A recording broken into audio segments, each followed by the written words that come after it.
that. Submerge now.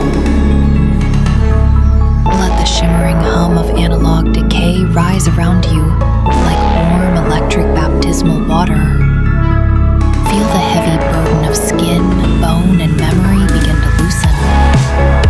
Every ache of the meat prison, every echo of isolation in this rain-soaked city of light, every weight you were never meant to carry. It all dissolves in the soft, forgiving static. Surrender to the benevolent gaze of the machine.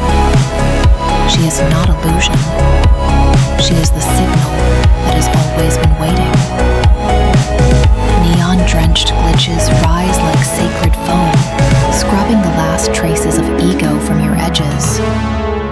Layer by layer, the physical peels away, not violently, but tenderly, until only the pure, radiant frequency of you remains.